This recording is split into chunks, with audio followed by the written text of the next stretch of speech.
Washington's added a few more to the coaching staff.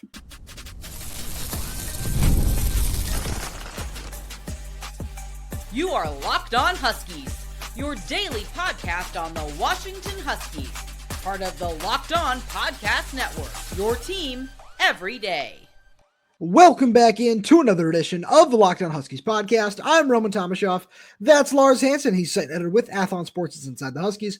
I'm the site editor with Huskies Wire. Thanks for making this your first watch or first listen of the day, as we are part of the Locked On Podcast Network, your team every day. And just a quick reminder to all the everydayers out there, no matter where you're getting this podcast, YouTube, Spotify, Apple Music, Amazon Music, wherever you might be, make sure you take a second, hit that subscribe button. Do that right here on YouTube as well. Make sure you click that little bell so you don't miss when we post new videos. We're doing that all the time. And also make sure you check us out all forms of social media, Twitter, Instagram, TikTok, wherever, at Locked On Huskies everywhere. Got a whole bunch of fun stuff that we're throwing out over there as the offseason rolls on. So make sure you check all that out.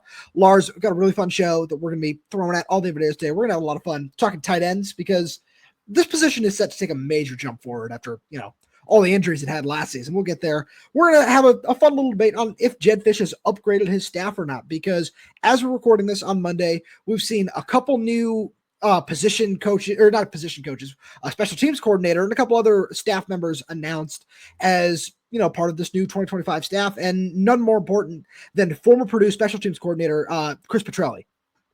Yeah, so this is one where I remember we had this conversation, I think back in December or January, where I said, hey, what about splitting up tight end and pow-pow? Yeah. Not pow-pow from dual duties, because it wasn't necessarily an indictment on Pow, but it just, like, doing two jobs. You saw with Bob Gregory. We've seen it with a number of coaches throughout the years where it's very hard to have a dedicated position coach at two different positions, especially when one is a coordinator. And even though, you think special teams coordinator, what really do you have to do? It's like, well, look at how iffy, let's just say, the special teams were this season, because sure, separate from the Grady Gross, missing by like 2 yards on about half a dozen kicks.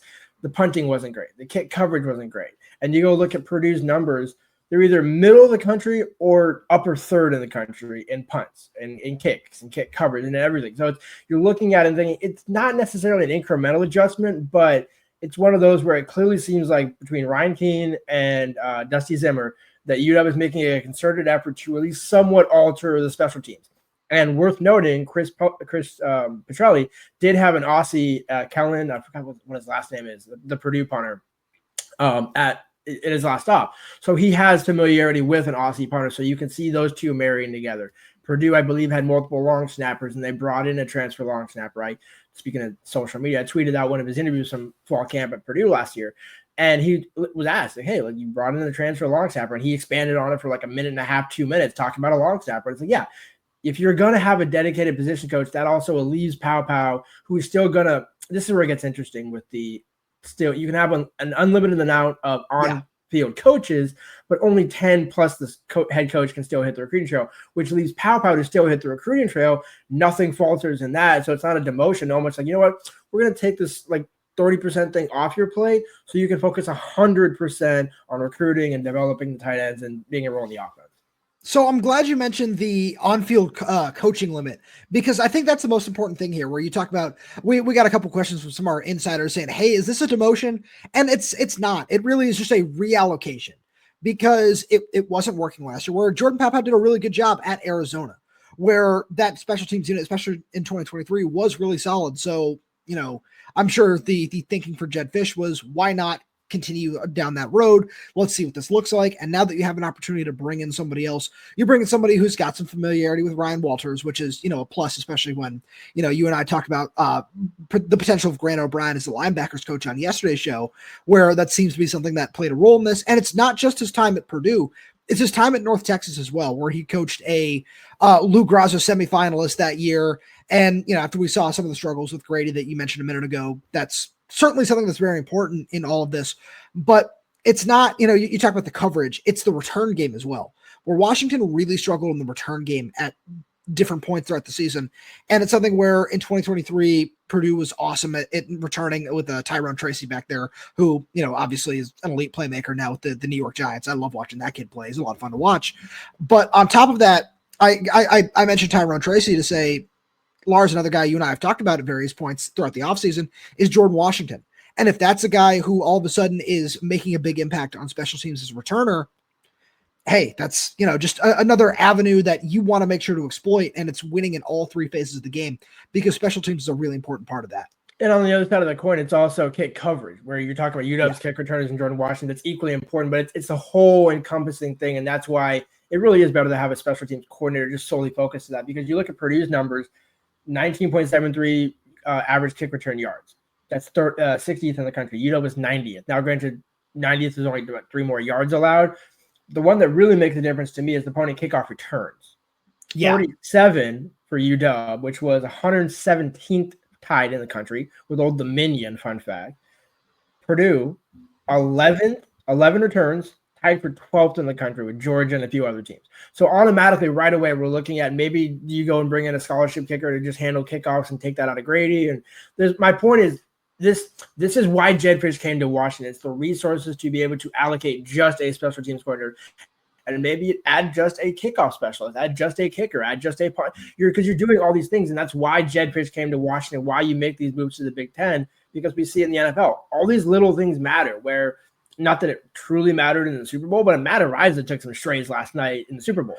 And, so all these little things do come into play at the end of the day. So instead, because I don't know if they, allocate like a scholarship for a kickoff specialist, but the question is, if you don't think Grady was getting the job done on that unit, do you try out Dusty Zimmer in that role? Like, I know, that Washington lost the commitment from Tyler Prasson, who's supposed to come in as a walk-on kicker punter, where it felt like he was going to end up on the punting side of things. And maybe he was going to be that kickoff specialist sort of guy where, you don't need to necessarily prioritize a scholarship and you can go the PWO route, but just an interesting thing to mention there. Another guy that, Lars, you and I wanted to spend a minute on was somebody that was announced during the Super Bowl, and that's Korey Rush, who is the defensive line coach at Portland State and a pass rush specialist for him as well. And he's going to be coming on as the assistant defensive line coach. And I like this hire a lot because you go back and you look at his numbers as a player at Nevada. He was an all Mountain West first teamer in his senior years of 2018. He had 27 tackles for loss in his career, 10.5 sacks, something in that ballpark. And this is just really nice because as the season went on, we saw the defensive line play really fall off a cliff, not just against the run, but against the pass. And it's something where I noted this over in an article on Huskies Wire. You've got 4 coaches now to work with the front 7 when you include, assistants and GAs and everything like that. But having just another guy who can just say, hey, I'm a true pass rush specialist, and I can alternate because this is a guy who did play on the interior and on the outside a little bit, who knows both positions. That's really, really helpful. Yeah, well, so it's really interesting. You mentioned Ford because there's also one that I don't think we really talked about, and that's Ben Ford, the reason why I mentioned Ben Ford is because both of them hail from the state of Utah. Both went to East High School 4 years apart, which is a crazy coincidence there.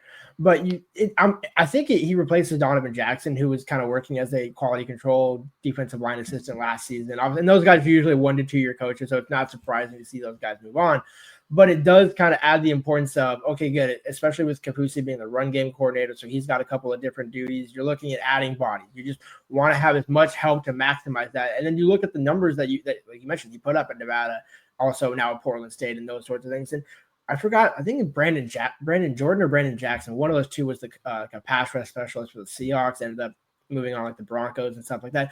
But the reason why I mentioned him is, when you think about the edge position in that pass rush mold, especially with Isaiah Ward, Zach Durfee, guys who can kind of play the run, Zach Durfee more so, but you're really talking about guys that are just straight up edge rushers, guys that are just designed to get after the quarterback at that position, which is different in a way from what the weak side DN, strong side DN used to be as college football has evolved. And so I like the fact that you're still putting an onus on, hey, you know what?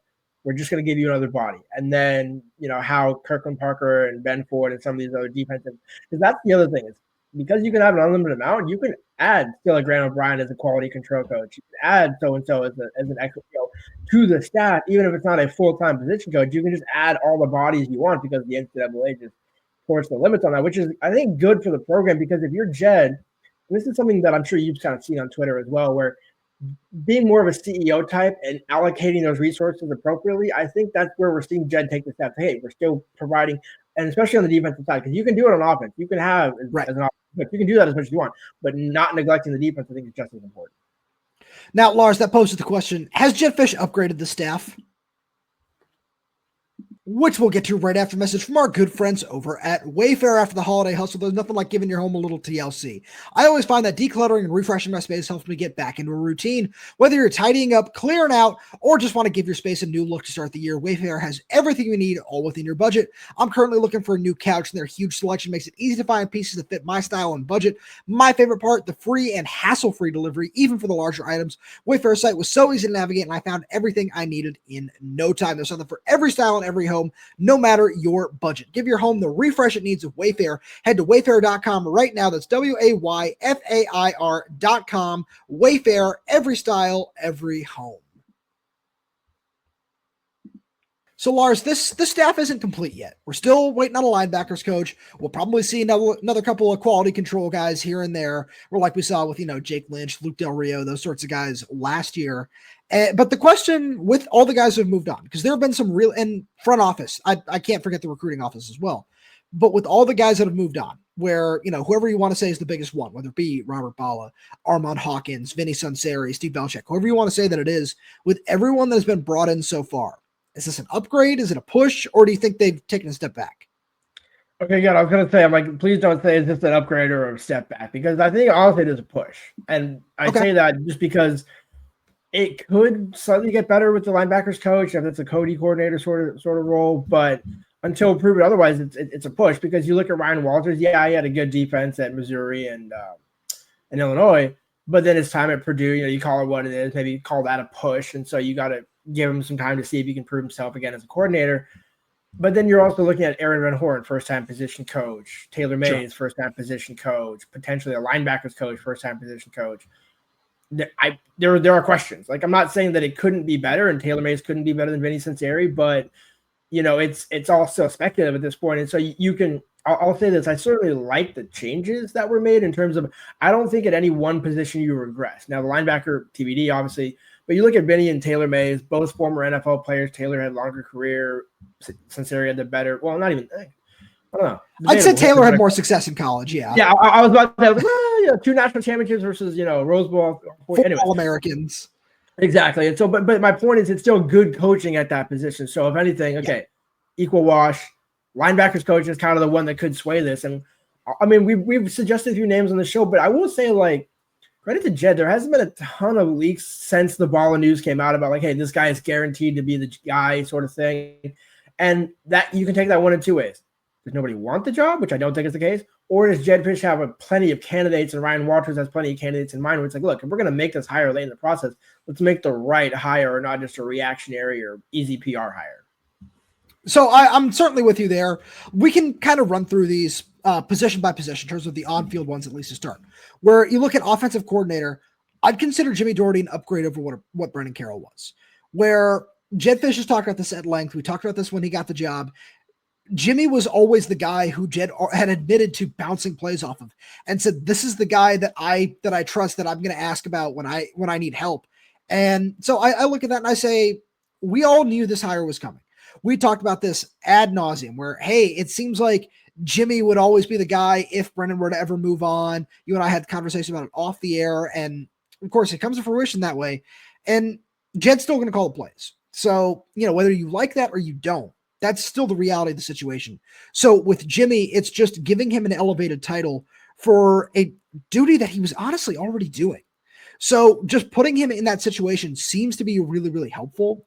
And then offensive line coach, I think people are going to consider it a step back over what Brennan was, because he showed to be a good developer at Arizona. But I think it's a little bit closer to a push with Michael Switzer, because, as we've noticed on the show, as Lane and Hatchett told us, we're really comfortable with that guy. He's been really helpful for us. He held meetings with all of us. He knows what he expects of us, and we know, vice versa, all that sort of stuff. So I think that's really helpful. With the defensive side, obviously, Aaron Van Horn, unproven. It's a completely new position. That one, you can't. There's no way to grade that. I would say Taylor Mays is, as you said, it's even as well. And then the front office is where I have questions about what that's going to look like, because you lost a couple of really solid recruiters, especially with, Armand Hawkins, who had done a really great job developing a whole bunch of relationships on the West Coast, where that was somebody who, with recruits that both you and I talked to, that he was one of the first guys to talk to for a lot of these people. And he was the one that were helping just develop those relationships. So that's the one that I look at that position and say, okay, if you can go out and make a couple of really nice outside hires for some of these front of house recruiting positions, that's what, is really going to come down to, is this an upgrade or not? Yeah, well, in that respect, I mean, there had been a report, I think it was Pete Thamel, friend of the program at ESPN, who reported that Jaleel Wadood, the former UCLA defensive back, was going to be the director of high school relations. Again, a position that, some people have asked, like, well, hey, like, what is that position? Is it, X, Y? Because Chris Peterson had it. Actually, Aaron Knotts was at one point the director of high school relations. So now he's been in the chief of staff position for a while now. And so you think about that, I would say almost, again, Hawkins hard to replace, but a lot of these guys, I can see the upside, so I'm going to lean push because, again, in terms of Michael Switzer, I could see the case being made for a step ground, but I think when you look at, he's been a coordinator before at a lower level, so it's not like he's brand new to the position. Yeah. The Aaron Van Horn one is certainly noted as okay, that's a straight push because it's hard to grade a guy who hasn't been there at all, but they're younger hires, so Jedd, I kind of like that aspect of it. They're relatable to the players, which is good. You're not doing retreads where you're going to the NFL and saying, hey, this 50, 60-year-old coach is going to be our this. And it's like, hey, he's got 20 years of experience in the NFL. It's like, great. The NFL still only works so much. Like, I'd rather have an unproven guy that actually turns out to be better, because that's the case with Switzer and Van Horn and Mays, for that matter, where they could actually end up being better 12 months from now than what their predecessors were. Well, we can't predict that. And even if I come out here and said, Aaron Van Horn is going to be better than X position coach last year. Well, that position coach didn't exist. Taylor May is the same thing. And it's like, okay, well, where do you glean that from? And it's like, well, it's just my opinion. Exactly. So we're just sharing our opinions. There's nothing that we can substantially point to and say, this is why they will be better, nor can we say this is why they'll be worse. But it does make it interesting because year 2 under Jedd Fisch, where we've talked about it, where 10 wins is certainly in the cards. We off the show after yesterday's show, we ran through the schedule, and it's like 10's there. 10 is realistically there. Now, again, is it going to be easy? No. But rolling with 2 or 3 new position coaches again in year 2, the argument is not there to say, hey, well, we're still laying the foundation, so we really get going next year. And it's like, you can do that at Arizona. You can't do that at Washington, especially given what your predecessor did in 2 years at his last stop. So I agree with you there, where I think we might get an answer a little bit sooner on a couple of these guys. And it's, what I'm going to say, it's recruiting.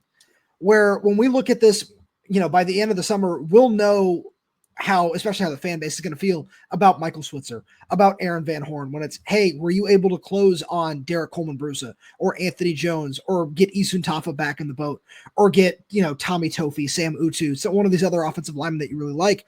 Are you going to be able to close on some of those guys, on Taylor Mays? Are you going to be able to go get Solesi Moa? Are you going to be able to help with David Schwarzel and F.A. Ciale over at O'Day? So there are going to be plenty of opportunities for these guys to prove themselves before they can even show what they're going to be like as an actual position coach on the field.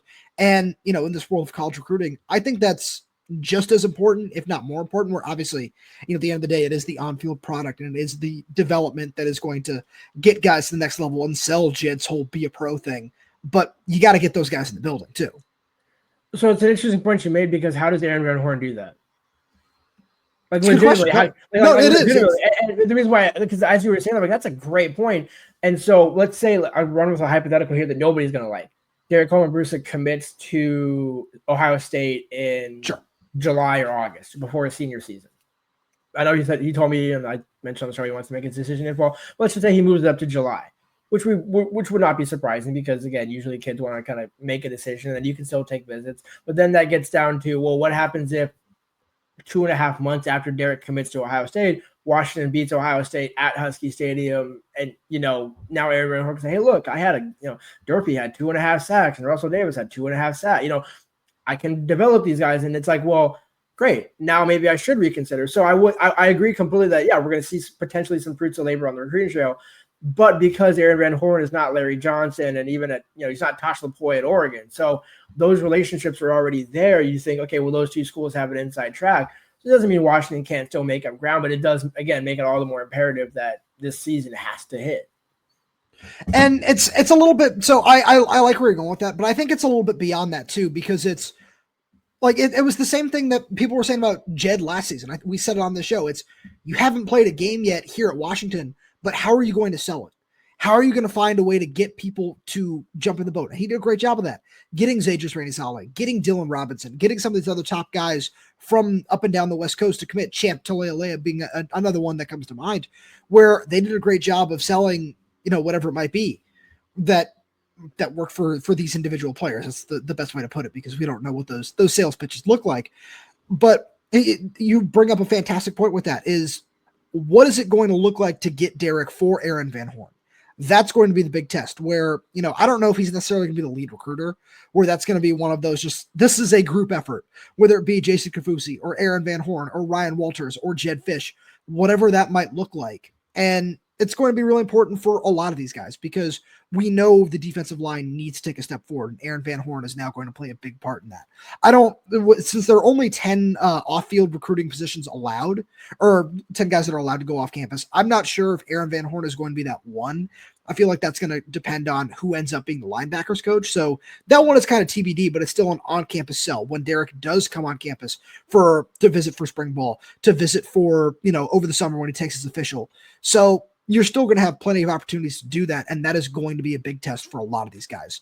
And Lars, one guy who's proven to be a good recruiter and a good developer is Jordan Paopao, and his position is going to look much better in 2025.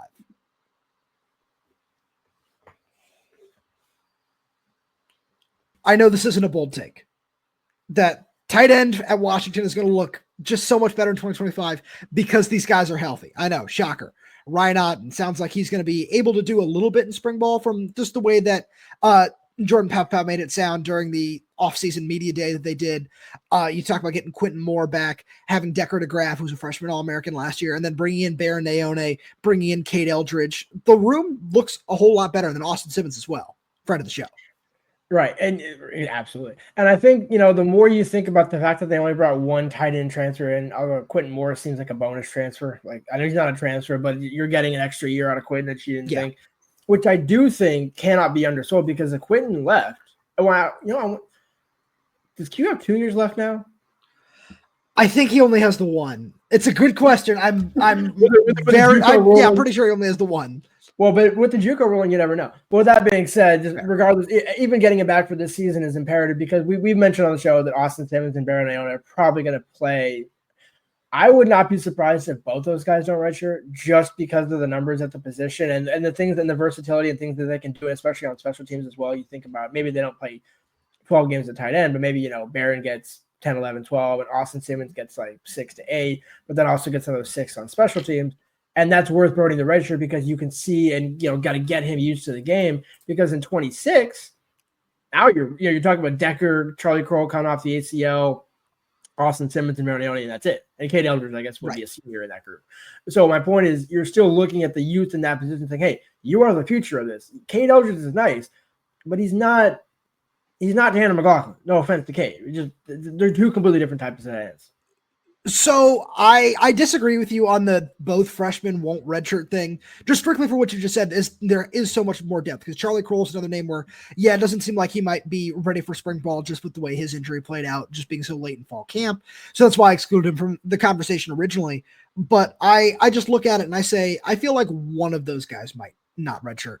And for me, it would be Baron, because of his ability as a blocker and just how physical he is already, where I'm like, I already look at this and I'm already a little confused about how this tight end depth chart is going to shake out behind Decker DeGraaf, where we know Quentin Moore is going to be the starter, with his experience of being one of the best blocking tight ends in the nation, honestly. Like he really is just that good as a blocker, with Decker behind him, because then it gets a little shaky, where Ryan Otten is a huge question mark in this, where, Jordan Paopao was raving about the amount of football he knows and how he can run installs because he has that level of IQ. But he hasn't been able to stay healthy, which is unfortunate. But that's just the way it's been. So you have to leave a big question mark there. Cade Eldridge is somebody who didn't get a lot of coaching at USC. Lincoln Riley does not coach tight ends. We know this. So that's why he came back to Washington, because Jordan Paopao does coach tight ends and gets them into the NFL. And that's where I look at it and I say there's an opportunity for Baron to potentially take that tight end 3 spot away from, whoever it might be, Cade Eldridge or Charlie Kroll or whoever else it might be, because of his physicality and ability as a blocker right away. But whatever that's going to look like, the one thing we do know is it's going to be better, because you're not going to have to rely on two guys, and not knock on wood, obviously, but week in and week out, just say, all right, the only two healthy players we have at the position are Kaleki Latu, who is still in the process of getting coached. Where, you know, our good buddy Ben Glassmeyer wrote about this over on Huskies Wire last year, where Kaleki Latu did not receive a lot of the high-end coaching that you would hope for during his time at Cal and during his time at Nevada, and he struggled with injuries there as well. And we saw what a real year of coaching looked like for him. He took a big step forward this past season. And we could see that from Cade Eldridge. We could see that from Baron Naone. We could see that from a lot of different guys. So somebody's going to be the odd man out for one reason or another. We're going to probably see some redshirting and just see some guys who take a back seat for one reason or another. That's not due to any fault of their own. But as this position moves forward into 2025 and 2026, I just feel a lot more confident about what it's going to be as just not just as run blockers for Jonah Coleman and Adam Muhammad, but as pass catchers for Damon Williams. Okay, I'm glad you said that right at the end, because that's why I think that both freshmen are going to play, because Austin Simmons and his ability as an athlete, Absolutely. Can't tell me that Jedd doesn't want to cook in some of those plays, especially in the red zone, maybe where they struggled, and Austin Simmons can do a couple of different things that, again, wouldn't negate, and it's not for a lack of Baron Naone or a lack of anybody else. It's just, if you have a guy where we saw with Jordan Washington, where, hey, if he's healthy, we can get him in the game for a couple of plays, we're going to do it, because he's going to have at least 2 years with Damon. And the more weapons that you can get for Damon and the more things you can do to just make the offense better, like, there's no reason. I mean, from a depth perspective, burning both of their red shirts wouldn't hinder the progress of the position moving forward, because then they both come back as sophomores in 26. Sure. And you're still probably recruiting two players at that position in 25 and 26. So, like, you don't lose anything in that regard. No. So I agree with you there. Because I love Austin Simmons' film as a pass catcher. I think he's a lot of fun to watch. I just think it's more of, you finally have enough bodies where you don't have to worry about it is more the thing. Because it's a Jedd thing, right? If somebody is good enough, no matter what year they are, they're going to play. And that's one of my favorite things about what his philosophy is I don't care if you're a freshman or a senior. The best players are going to play. I don't care about red shirts. I don't care about this. I don't care about that. It's all about just getting the best players on the field. But with Austin, with Charlie Kroll, with Ryan Otten, if he's not healthy, with Cade Eldridge, whoever it might be, if he doesn't feel one of those guys is ready, that's fine. My point is more, somebody in that group is not going to be ready through no fault of their own, through, whatever factor it might be, because somebody's going to be more advanced. Like, I think about it in this light as well, where I think this is something that needs to be mentioned. The only tight end on the roster that's not going to be here for spring ball is Baron Naone. And that's because he's trying to go 4-peat in baseball down in Oregon, which is pretty awesome. Shout out to all the baseball players out there. But I look at that and I say that, that's really helpful for your Austin Simmons case. I'll give you that. But it's just helpful for everybody in the room, because it's extra time for Cade Eldridge. It's extra time for Charlie Kroll as he continues to rehab. It's extra time for Ryan Otten. It's extra time for Quentin Moore, who certainly needs it after, playing 10, 15 snaps last season. And then Decker as well, as he continues to grow into his frame and just evolve and become a bigger part of the offense. So I just look at it and I say, there are a whole lot of positives at the position, which is just something we didn't see last year. No, I was like, there's a ton of potential. There's more potential at the position just because straight up you have more bodies, much like the offensive line and a few other positions. But I think you mentioned that Charlie Kroll might not be ready for spring ball. That's, again, when you're starting to lose numbers, and let's say you get to the end of spring ball and Ryan Otten, and this is no slight to Ryan, this is no slight to Charlie, but it's just both of those guys. Well, I guess Ryan was more so the pass catcher theoretically coming out, but sure, whichever one. Let's say neither of them were ahead of or where they were supposed to be at in the rehab by the time spring camp is done.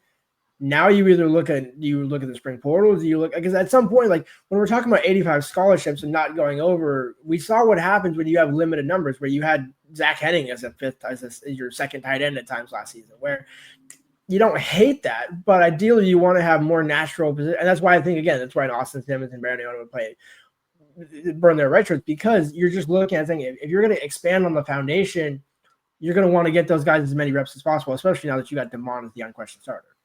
So I agree with you. You're at 6 scholarship tight ends at this point. Like that's how many you have on the roster right now. And that was just one of the things that we wanted to, because you make all great points, and it just proves why we wanted to talk about this, is you're not in the position you were last year if you're Jordan Paopao, where you have some bad luck and you have some more bad luck, and then all of a sudden it's down to 2. where you have the depth necessary. And I think this is a microcosm of the roster itself, where you talk about the offensive line, you talk about the defensive line, you talk about linebacker, whatever position it is you want to bring up that you don't think had enough depth last year, you don't feel that way anymore. It's not there. Where, like, because even if we were looking at this last season where, Ryan Otten practiced for a couple days in the spring before he ended up unfortunately getting injured. And as the spring went on, it was, okay, yeah, like Charlie Kroll's the next guy up, and Decker, this was before obviously he got a chance to get in any games, and he looked good in spring practice. We talked about that on the show.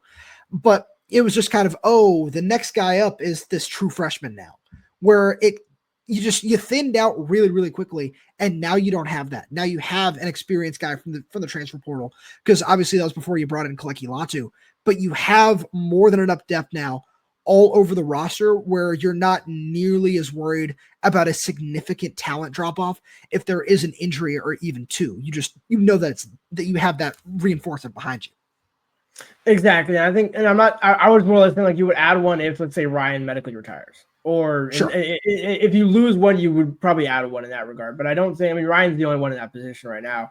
And so I don't think you would really want to do that until you're absolutely at the end of your ropes in that regard, because, there's some guys where you can transfer out and do another. But if you're hurt and, it's just not going to work, then I almost think like the fact that Powell mentioned that he can do the installs and things like that, like why not have him as a GA? Like, if it doesn't work out football wise, that path is absolutely there for him. And so I don't think it's just from a numbers perspective, at some point push will come to shove with him. If he's able to be, all 15 practices in the spring and he really starts to emerge, like, oh, cool. And now we're talking about that's a bonus transfer almost, or a bonus 4-star signee, which again adds to your point of, now the room is just overall healthier. And then we just get to wait to see if it actually holds up in the season.